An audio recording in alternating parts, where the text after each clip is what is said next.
could the US defeat Russia on its own? Looking forward to checking this out, see what kind of match Russia can be to America. Obviously, we know how powerful America is and like what kind of stuff they have, but Russia is supposed to be powerful as well. So it's going to be interesting to see the comparison. Before we do jump into this, I appreciate if you guys can hit that subscribe button. And if you guys do want to help support me further, I do have a Patreon. Link is in the description. Yeah, let's jump into this and check this out.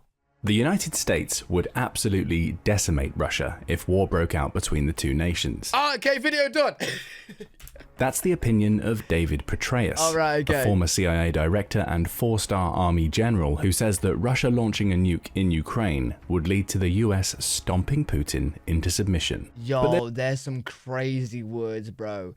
Decimate Russia, stomping on Russia. Okay, this guy's like, yo, Russia ain't even a threat, bro. There's a caveat to that claim. Petraeus says that the US would lead NATO in a collective takedown of every conventional Russian force, from battlefield equipment to naval, that is stationed in or around Ukraine. What he doesn't say is that if it was a one-on-one fight between Russia and the US, with all of their individual forces focused solely on each other, that America would come out on top. Would it though? That's an interesting question, as the world's two largest superpowers colliding would inevitably lead to a world war that... Yo, I ain't gonna lie. I get the point here. But like, from Russia with their situation in Ukraine, from what they've done there, I just don't think it's even close, bro. What, with America? I don't think... I'm pretty sure it's not close. Superpowers colliding would inevitably lead to a world war that involves almost every ally that either country could muster. It would. But if we could create a hypothetical battlefield in which the two countries fight alone, would the US have what it takes to defeat Russia? Or does Putin have enough tricks up his sleeve to take on America? Let's find out, starting with the most obvious point. The size of each country's military. According to Global Firepower, the US and Russia rank as numbers 1 and 2 respectively in terms of the sheer size of their militaries. Starting with the United States, it has 1.832 million military personnel, 1.39 million of whom are on active duty. Wait, how are they number 1, number 2? I thought China has more, like, personnel. Not part of volatile paramilitary groups. The vast majority of that military is focused on the ground-based army, which boasts a little over 1 million members spread across active and reserve duty. Oh, wow. But the Air Force and US Navy are no slouches, with both having hundreds of thousands of members. The US also has a ton of equipment. A staggering 13,300 aircraft, with 9,975 of those being combat ready, join 5,500 tanks and over 300,000 vehicles. Yo, you know what they're gonna do here? They're gonna like say that Russia's numbers are high, but from recent events, I swear Russia was like, even though they got all these tanks, like numbers, I swear they was like deploying broken down old tanks to Ukraine. With impressive stocks of artillery. On the naval side, the US has 484 assets, including nearly a dozen aircraft carriers and 92 destroyers. It has nuclear-capable submarines too, making its naval fleet a terrifying force, both on the surface and below it. These are amazing numbers, but Russia isn't too far behind. Global Firepower points out that it has 1.33 million military personnel, with 830,900 of those on active duty. That leaves 250,000 as reserves, and a similar number in paramilitary groups, such as the infamous Wagner Group, that Moscow essentially controls. In the air, Russia does seem to fall behind substantially. Wait, is that the same military group that like turned on Putin? Like he was marching all... I heard something online about it. There was a military group that Russia like controlled, but he got annoyed with Putin, so he was like marching his men to Moscow. Something like that. Is that the same group? Essentially controls. In the air, Russia does seem to fall behind substantially. It has 4,182 aircraft, of which Global Firepower estimates around 2,000 are combat ready. Yeah, and the Russian America's gonna dominate the skies then, like without a doubt. Air Space Force, VKS, has a few 100,000 fewer members. Russia also has less military vehicles, 151,000 to America's 300,000, though it comes out on top with tanks, as it has more than double what the US boasts. Yo, its navy is bigger too. Bro, it just said that Russia's got double the tanks. But like, I don't think you could base it on how many tanks, bro. I don't know, correct me if I'm wrong, because I might be so wrong with this. But like America's tanks are going to be modern, updated, working, right? And I could be so wrong, but I'm pretty sure Russia's tanks are not all modern, not all working. You know what I mean? Like, so I don't know if you can put those numbers and compare them. Russia has 598 assets that it can call on, though the spread of those assets differs from the United States. It only has one aircraft carrier, for instance, and a comparatively paltry 15 destroyers compared to America's 92. Oh, wow. Submarine numbers are about level, though America wins out for nuclear capabilities. But Russia has impressive numbers of corvettes and is likely more capable than the US when it comes to conducting mine warfare.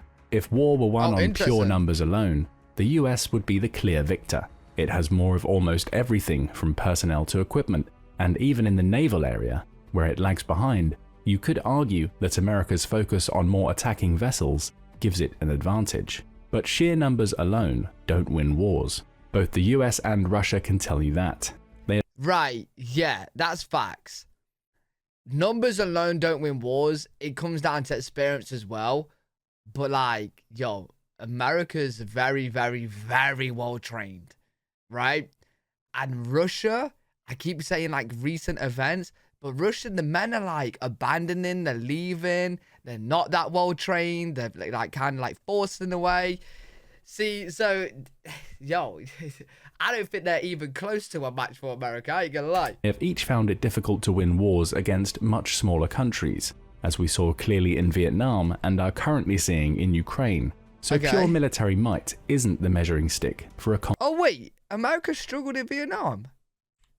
To win wars against much smaller countries, as we saw clearly in Vietnam and are currently seeing in Ukraine. What? So pure military might isn't the measuring stick for a conflict between the two. We have to dig deeper. Starting with the ground game, both have similar ground force setups. For the US, its infantry squads form the backbone of its armed forces, with its light infantry being divided into air assault, mountain, and airborne units. Each light infantry squad consists of 9 soldiers, divided into a squad leader and a pair of fire teams. Each of those fire teams has a lead, an automatic rifleman, typically carrying M4 carbines and an M249 automatic weapon, a grenadier, and a rifleman. Soldiers may also receive AT-4 anti-tank weapons if the situation calls for it. Mechanize one of those infantry units and you see the addition of both the Stryker and M2 Bradley fighting vehicles. Most interesting here is the new generation of Strykers. What is that? Is that a snow tank? Bro, what is that? Which come equipped with either a powerful 30mm cannon or the United States' ace in the hole, the Javelin anti-tank missile. That missile gives the US a mid-range option for taking out tanks that could prove especially useful given Russia's reliance on them as combat vehicles. Russia's equivalent of America's mechanized squads is its motor rifle team, which will typically come equipped with either a BMP-23 or BTR-82A combat. See, this is what I'm saying. Is this Russia's tank right here? Bro, this looks like it's broken down already. Like, what's going on? This looks like it's going to travel like 1 mile and the wheels are going to start popping off. Vehicle. Those vehicles have 7-man dismount teams, all armed with a pair of PKM machine guns, an AK-74M rifle, and a short-range RPG-16 anti-tank weapon. Those PKMs are starting to get a little dated, though Russia is in the process of switching them out for the updated PKP. However, the motor rifle teams lack a comparable anti-tank weapon to the Javelin, giving the US a slight advantage in that area that would otherwise be more or less equal. However, Russia does come out on top in terms of the sheer number of infantry it can field compared to the United States. Its infantry contains a trio of vehicle platoons, including an extremely mobile airborne unit that enables it to field about 25% more soldiers than the US Army, according to the national interest. Theoretically, that gives Russia more tactical mobility on the ground, especially compared to America's light infantry that is marching on foot. Russia can reach objectives faster and deploy more people when it gets there. But that increased deployment isn't all it's cracked up to be. Bro, yeah, I get that. I understand this, yeah. But we're basing it very specifically, right? Because yeah, if this group was versus this group, sure, this group could get to places quicker than this group. But then you're gonna have like when it's actual war, you're gonna have the aircrafts in the sky, you're gonna have other things going on, and you know, so like everything's gotta be combined, man. Russia loses one of its vehicles, it loses about a third of its combat power that's built into each of its squads. By contrast, the US loses about a quarter because it has so many infantry members already on the ground. Combine that with the Bradley's better armor and superior firepower compared to Russia's BMP, and you have another slight edge for the US. Throw the Javelin into the mix, and the US has more than enough firepower to take on Russia's superior deployment capabilities. Of course, there are caveats on both sides. The first is that neither country's infantry would fight alone. The battle wouldn't be a case of stacking infantry units against one another. Mortars, air support, artillery, and so much more would be added to the mix, meaning that ground-based battles would be determined as much by tactical nous as pure firepower. Terrain is the second caveat. With Russia. Okay, these tanks are badass. These Russian tanks. Yeah, they might have gone into manufacture. These are pretty cool. Effectiveness potentially being curtailed if battles were fought on terrain that favors foot soldiers, given its heavy reliance on vehicles. However, you could also argue that Russia would have the advantage if ground battles were fought in colder climates.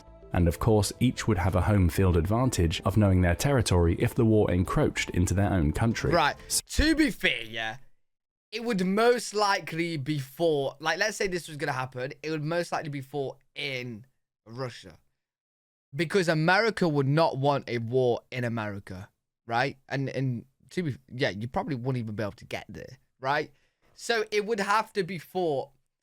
Yeah, because most likely what will happen is like Russia's like trying to invade countries around it and America's going there to like stop them, right? That's the most likely outcome. So it would be fought somewhere near Russia. But then again, like American military, they're trained, I assume they're trained in all environments. So there are factors at play beyond firepower. Though the US likely comes out on top in a ground war, it's better equipped and has more infantry, even if Russia has superior deployment. Right. We see a similar story when the battle takes to the skies. Here, the US has a clear advantage for the simple fact that each country uses its air force differently. Russia tends to focus on small-scale operations with its air force. It typically uses its planes to offer support to its ground troops, with bombing runs tending to be conducted at low altitudes. That approach creates a great risk of planes being shot down by anti-air artillery, as we've seen to great effect in the Ukraine war. According to the RAND Corporation, Moscow has lost between 84 and 130 of its aircraft by August 2023, with the real number likely being higher. In fact, the same group says that Russia may have lost between 27 and 57 aircraft by simply pushing too many of its aging aircraft into longer service. Maintenance is almost as much of an issue as the caliber of its pilots and the approach it takes to aerial battles. By contrast, the United States focuses on composite air operations, or COMAOs. This approach can bring anywhere between 20 and 100 aircraft into a single operation, usually taking place over a large geographical area to achieve an objective. Those craft will vary, with some providing reconnaissance and support, while others attack more directly, creating a multifaceted approach to air-based warfare. Yeah, I've seen a bunch of US aircrafts and like jets and stuff, right? Yo, there's just no match, bro. Like, literally, they're just gonna dominate the skies. America will just dominate the skies, right? Completely. And whoever's dominating the skies will have the greater advantage because you can help like the ground. You can literally give the ground support. You could do the bombing runs. You could do, yeah, like it won't even be close. I don't think. Well, I'm not a military expert, but it won't be close. It allows the US to not only cover large patches of land, but also fend off other aerial forces. Granted, COMAOs often include aircraft from multiple countries working together to achieve a goal, but it's likely that the US would still employ this approach when fighting Russia on its own, especially given the sheer volume of superior equipment that it has. Right. And equipment is another major win for the US. Russia has a large number of Soviet-era aircraft, including its MiG-29s. Is this to like blend into the sky? MiG-31s and Su-27s. It also uses Su-30s, which were introduced in 1992, making them over 30 years old. Granted, these craft have generally been modernized as much as possible, making them capable of modern air-based warfare, but they're still old aircraft, with a lot of flight miles recorded and relatively few left in the tank. Of course, these aren't the only craft in Russia's lineup, as they also have the more modern MiG-35 and Su-35 fighters to call on, but neither is as advanced as America's best fighters, and Russia's war in Ukraine has shown that it's increasingly reliant on older craft to conduct its air operations. In comparison, the US largely uses the F-16 and A-10 fighter jets, which have been in operation for about 20 years. They're starting to show their age too, though they don't have as many miles on the clock as Russia's older stock of Soviet-era fighters. However, it's in the process of introducing the F-35A Lightning II into its fleet, a fifth-generation fighter jet. The F-35A would likely be the trump card that America could deploy in an air battle that it should already dominate, simply thanks to its superior tactics. So the battle on the ground is fairly even, but the battle in the skies should be in favor of the United States. Wait, I actually think the battle on the ground is going to be fairly even? Okay. That was even pointed out in 2020 by a Russian tech billionaire named Mikhail Bolshakov. In an article published on the Russian news website Vzgliad, he pointed out that Russia does have the Su-57, which it claims is superior to anything that America has to offer. Really? But where production of the Su-57 is faltering, at best, America already has 500 F-35s, compared to the tiny squadron of more modern fighters that Russia has at its disposal. There's no use in saying that something is better if that something barely exists. Right, okay. For the United States, it could assume that Russia would deploy similar air tactics to those in Ukraine, and those tactics would represent opportunities given the wealth of anti-aircraft options that the US has compared to the soldiers on the ground in Kyiv. The US is looking pretty good so far, but the battle may start to turn in Russia's favor once the Navy comes into play. What? After all, Global Firepower's figures from earlier show that Russia's Navy is larger than America's. Though the US is no slouch, yes, it has fewer naval assets, but those assets tend toward being more combat-focused than those deployed by the Russians. Right. Still, you can't underestimate Russia's capabilities in this area. Yes, its navy focuses primarily on smaller patrol boats and corvettes, neither of which present much of a threat to America in a... Oh, this is trippy. So you know how I was looking at the map, was looking at Russia here, and then America on the left side? I totally forgot how close they are here. They would literally fight here. Yeah. Bro, it would just be a naval battle here, right? Surely. Yo, it'd be like Pirates of the Caribbean, man. Yeah, no, that'd be mad. Isn't this part of, like, Russia not, like, like, they can't live here? Yo, that'd be mad. I totally forgot, like, they're this close. A blue water scenario. The deeper you go into the sea, the more America has the advantage simply because of the strength of its destroyers. Right. However, Russia could play a different naval game. While using some of its large ships and submarines to distract America's bigger combat vessels in deep water, it could deploy its smaller vessels to coastal regions. Oh, that sneaky. would be a problem. Corvettes and patrol vehicles are capable of attacking ports and launching smaller attacks, especially once they've drawn in close to a target. They're also more agile than the larger destroyers, meaning they'd present a clear threat to commercial vessels that aren't equipped to fend off attacks from any type of ship. And though the Pacific Ocean would be a huge barrier to these small ships, Russia's proximity to Alaska, its Providenia port is just 250 miles away, could prove a route in. Attack Alaska, establish it as a naval base, and launch from there. Of course, the US would have something to say about this approach. While that proximity is... Yeah, wait, bro. This is only happening if the US is going to let them have it. You know what I mean? Like, they'll just deploy people in Alaska. An issue. It would also create a bottleneck if Russia relied on it alone to get its ship closer to the United States. Its smaller vessels would be sitting ducks for America's fleet of destroyers as they cross the Bering Strait. So that would be unlikely to happen. And according to Marine Insight, there's a good reason why.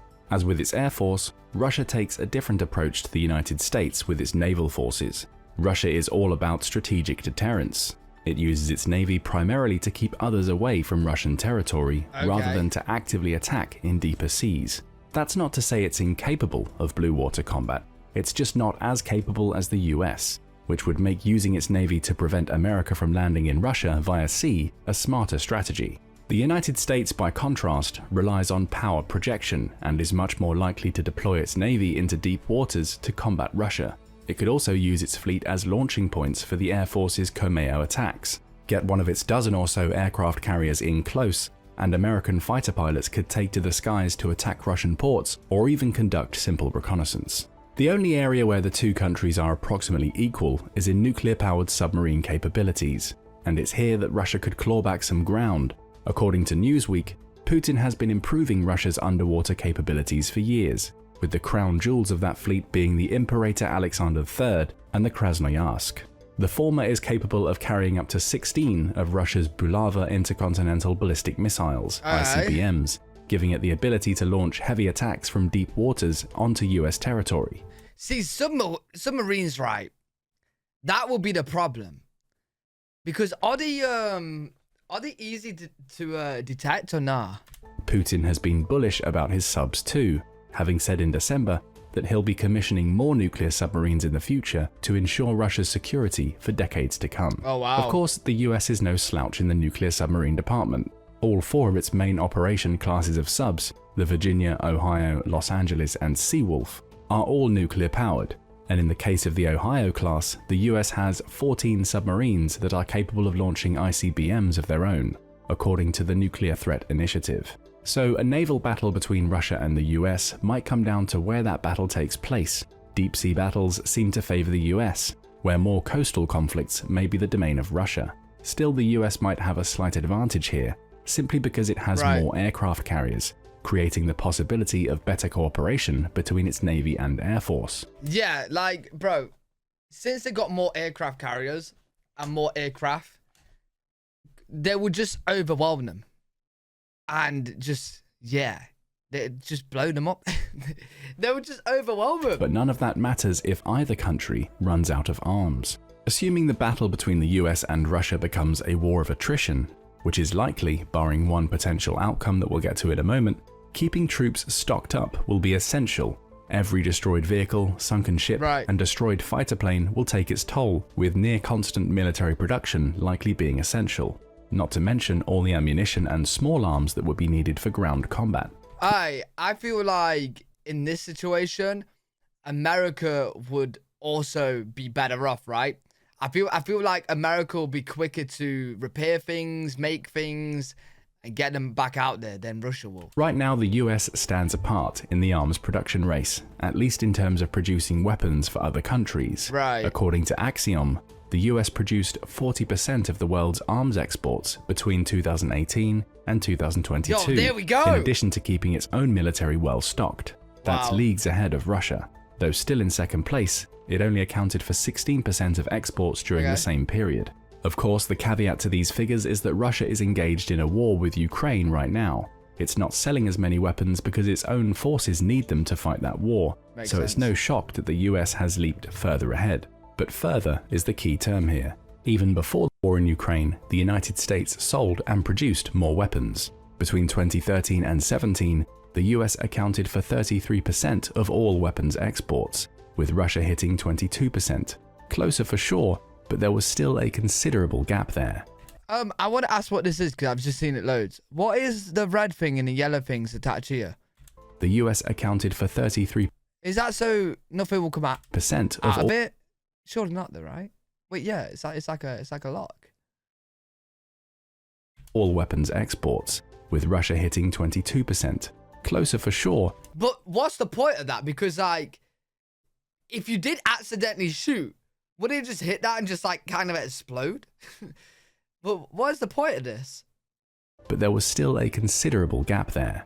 It's an inexact measure of production capacity. And it's not like Russia doesn't have the ability to ramp up when it needs to. As recently as September 2023, Reuters reported that Putin has ordered a cranking up of production to keep Russian troops well equipped, even in the face of increasingly strict sanctions being placed on Moscow. According to Bekan Ozdoev, who is the industrial director of Rostec, which manufactures most of the country's weapons, production of various types of weapons has increased to between 2 and 10 times previous numbers. Oh, wow. He also pointed to increased production of tanks, rocket launchers, artillery, and ballistic missiles, all of which should be harder to produce given the sanctions placed on Rostec.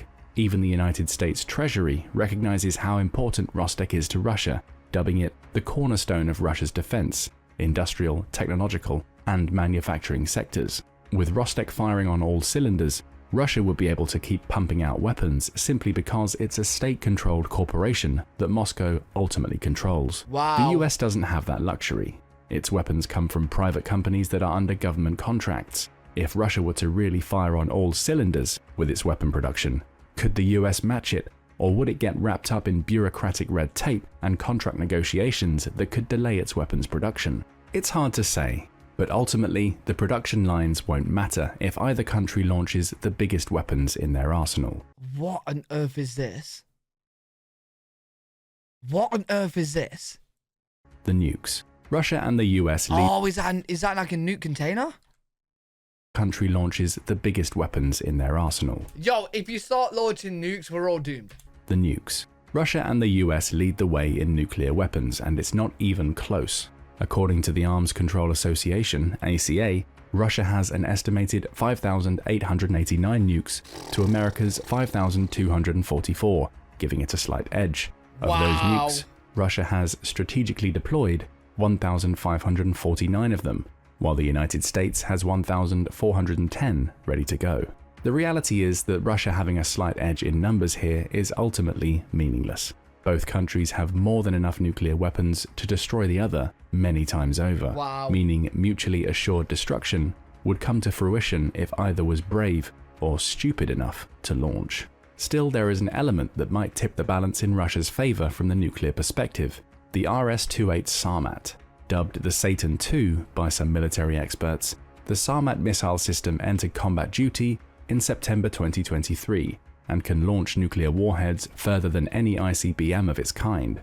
Its range is somewhere in the 11,000-mile region, with Moscow claiming that each missile can carry 15 warheads. Washington disputes that. It claims the number is closer to 10, but it's the range that's the really worrying part. Russia can launch a nuke from almost anywhere and hit the US. America doesn't have that capability. Its closest equivalent to the Sarmat, the Minuteman III, can travel up to 8,000 miles, according to the National Air and Space Museum. Impressive for sure, and far enough to reach Russia, but the ICBM is outdated compared to the Sarmat. Furthermore, the US Naval Institute reports that America has only tested the Minuteman III's range up to 6,000 miles, meaning 8,000 may be a stretch for the aging ICBM. Even the Minuteman III's intended replacement doesn't outperform the Sarmat when it comes to sheer range. The upcoming LGM-35A Yo, when you start talking about news, man, that's when it gets really scary, I ain't gonna lie. Sentinel isn't complete yet, so its specifications aren't public knowledge. However, Air Force technology estimates the range. The Minuteman III's intended replacement doesn't outperform the Sarmat when it comes to sheer range. The upcoming LGM-35A Sentinel isn't complete yet, so its specifications aren't public knowledge. However, Air Force technology estimates that the ICBM is expected to have a range exceeding 5,500 kilometers, which is about 3,400 miles. That's less distance than the Minuteman III, and about a third of the range of the Sarmat, which would put the US at a nuclear disadvantage. The caveat here is that exceeding 5,500 kilometers could mean that the Sentinel could go much further. We just don't know yet. The key is that Russia can now fire from land almost anywhere in the world and hit the US with a nuke. Of course, America's air and nuclear submarine options mean it could launch a counterattack at any time, potentially making the point moot. The only thing for sure is that if one country went down the nuclear route, the other wouldn't be far behind. Yo. This is why you can't go down the nuclear route, bro. Bro, it would be scary, man. It would be scary because let's say that this happened. I know this is a battle between Russia and America, but like NATO would be involved. Russia's allies would be involved. Nukes will go to America. American nukes will go to Russia. Russian nukes will go to probably every single country in Europe and probably blow us up, right? Yeah, it will be a absolute bloodbath. It actually would. It would be, yo. Surely we can never go to nukes, right? Surely. It's literally like, yeah, you'll just be ending everything. Well, Russia definitely would. Because everyone would be aiming for Russia, you know what I mean? But yeah, the entire world would suffer the consequences. It'd be brutal. With nukes in play, the battle between the US and Russia could come down to which is willing to fire first. But if we take nuclear weapons out of the equation, It's clear that the US, by and large, has the advantage. It has more troops, more equipment, and a far more advanced air force that is not only tactically superior, but equipped with better aircraft. On the naval front, the battle is a little more even. Though the US has a stronger attacking force, particularly in deep waters, the smaller boats in the Russian fleet grant it more mobility in coastal areas. And so we come back to the question that kicked off this video. Could the US beat Russia on its own? The answer is probably yes. Yeah. Assuming Russia is fighting on its own as well. Bring Russia's allies into the fray and you may have a whole different story. Well, no, because then America will have its allies as well. So like, yeah. But what do you think? Yo, I'm telling you now, bro, if Russia and its allies could do what they want to do, they would do it by now. Do you know what I mean? Like, if they could be America's allies, they would do it by now, bro. Does Moscow have tricks up its sleeve that would help it to overcome the sheer firepower that the US has available? Or perhaps there are weaknesses in tactics or equipment that would mean the US isn't quite as strong as it appears to be? Tell us what you think in the comments below. And don't forget to subscribe for more military analysis from military experts. Do you know what I actually don't get, though? I actually don't understand, like, why is it so heated? Do you know what I mean? Why is it actually so heated? Like, does Russia want to take over the world? Is that what it is? Like, let's say America, Russia went to war, right? What? Russia wants to, like, to make America Russia? Like, what is actually the goal there? You know what I'm saying? And what would work as well? Because, like, there's Russians in America. Like the world is different today, right? There's people from every country in every country. So, like, if you're launching missiles on that country, you're launching it on your own people. You know what I'm saying? How would that work? Like let's say, like, Russia send missiles to the UK. There's Russians in the UK. So, like, what? I don't get it, bro. I don't get it. That'd be a fun topic in the comment section. I'll definitely be checking them out. Hopefully, you guys enjoyed that video. If you did, make sure you leave a thumbs up, subscribe for more content. I'm live every single day on twitch.tv/L3WG if you guys want to check me out over there. I am posting extra content on my Patreon. And if you guys ever want to have a chat with me, you can message me directly on Patreon as well. I reply to every single message over there. Link to my Patreon is in the description. I'll see you all in the next video. Peace.